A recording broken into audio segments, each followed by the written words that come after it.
వెనకటికి ఒక సామెత ఉండే, ఏతల పోతురాజుకు 7 కొట్టాలు ఉన్నాయంట, అందులో ఒకటే గుడ్డిపోతుండేదంట.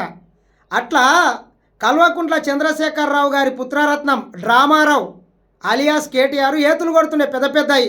ఇక నాకే ఇంగ్లీష్ వస్తుంది, ఇక నేను చెప్తేనే పెట్టుబడులు వస్తాయని అప్పుడప్పుడు పోయి స్విట్జర్లాండ్ పోయి అక్కడెక్కడ పోయి డ్రామాలు వేస్తుండే. డ్రామారావు ఈరోజు చూడు, ముఖ్యమంత్రి రేవంత్ రెడ్డి గారు ప్రపంచ ఆర్థికవేత్తల సదస్సులో దావోస్ వేదికగా నిన్న ఒక్కరోజే దాదాపు 19,500 కోట్ల రూపాయల పెట్టుబడులు పెట్టడానికి పలు కంపెనీలు ముందుకొచ్చి తెలంగాణ రాష్ట్ర ప్రభుత్వం ముఖ్యమంత్రి రేవంత్ రెడ్డి గారి ఆధ్వర్యంలో నిన్న ఎంఓయూలు తీసుకోవడం జరిగింది.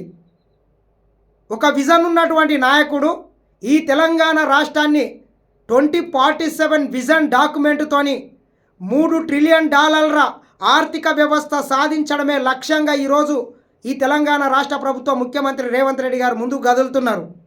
ముఖ్యమంత్రి రేవంత్ రెడ్డి గారి మీద నమ్మకంతో ఈ తెలంగాణ రాష్ట్రంలో ఉన్నటువంటి మౌలిక వసతులు ఇక్కడ పెట్టుబడులు పెడితే ఈ తెలంగాణ రాష్ట్ర ప్రభుత్వం మీకు ఏ రకంగా రాయితీలు ఇస్తామని చెప్పి వాళ్ళని అందరిని ఒప్పించి ప్రపంచంలోనే పేరు ప్రతిష్టలు ఉన్నటువంటి పెద్ద పెద్ద సంస్థలతోని నిన్న ఒప్పందాలు చేసుకొని 19,500 కోట్ల పెట్టుబడులను నిన్న ఒక్కటే రోజు రాబట్టడం జరిగింది.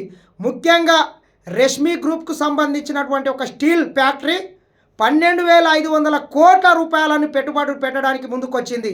అదేవిధంగా విద్యుత్ రంగం కావచ్చు, విమాన పరికరాలను తయారు చేసినటువంటి సంస్థలు కావచ్చు, ఇట్లా పలు సంస్థలు అయితే ముఖ్యమంత్రి రేవంత్ రెడ్డి గారు ఆకర్షించి ఈ తెలంగాణలో దాదాపు కొన్ని వేల మందికి ఉద్యోగాలు కల్పించడానికి ఈ తెలంగాణ రాష్ట్రాన్ని దేశంలోనే ఒక నంబర్ 1 రాష్ట్రంగా తీర్చిదిద్దడానికి ముఖ్యమంత్రి రేవంత్ రెడ్డి గారు రోజుకు 18 గంటలు తగ్గకుండా పనిచేస్తున్నాడు. కాబట్టి పెద్ద ఎత్తున పెట్టుబడులు కూడా వస్తున్నాయని మాత్రం చెప్పొచ్చు.